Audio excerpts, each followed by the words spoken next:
Hello दोस्तों, स्वागत है आपका स्टोरी बुनकर चैनल में। आज की कहानी है वफादार नेवला। किसी नगर में एक ब्राह्मणी रहती थी। उसका पति था देव शर्मा। वह भीख मांग कर गुजारा करता था। कुछ समय ब्राह्मणी ने एक शिशु को जन्म दिया। संयोग से उसी समय उस घर में एक नेवली ने भी संतान को जन्म दिया। नेवले को जन्म देकर वह नेवली गुजर गई। तब ममता के वशीभूत होकर वह ब्राह्मणी उस नेवले को बेटे के समान ही पालने लगी। नेवला भी माँ के समान ही उसे प्यार करता था।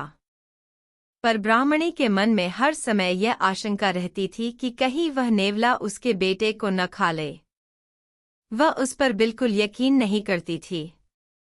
इसलिए कहीं जाती तो पति से यह कहकर जाती थी, जब तक मैं न लौटूं तुम कहीं जाना मत। यही शिशु के पास ही बैठना। एक बार की बात, ब्राह्मण देव शर्मा भिक्षा मांगने के लिए जाने लगा।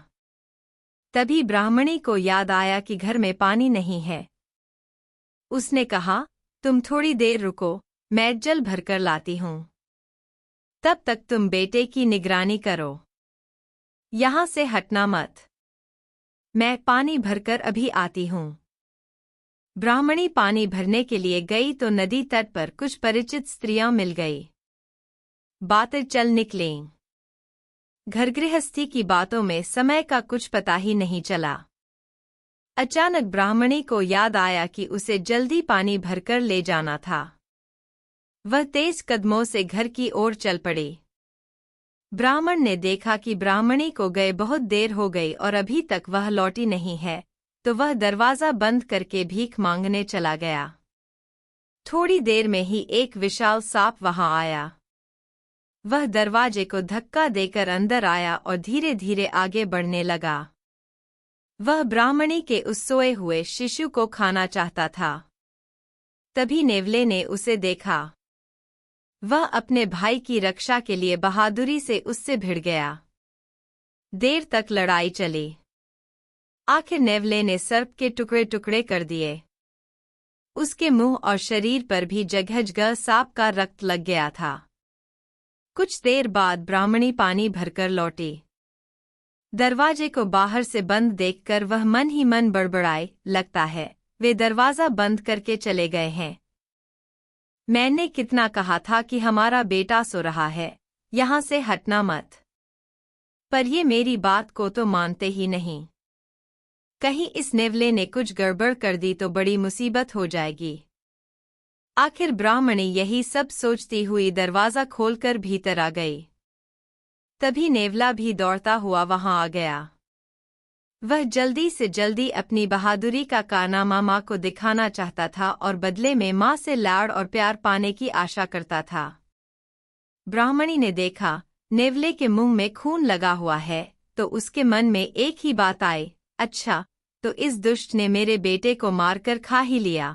गुस्से में आकर उसी समय उसने अपने सिर पर रखे पानी से भरे घड़े को नेवले पर पटक दिया। नेवला उसी समय मर गया। नेवले को यों अकारण मरने का दुख तो था ही, पर मरने से ज्यादा उसे इस बात का दुख था कि आखिर माँ ने उसके अच्छे काम पर उसे यह सजा क्यों दी।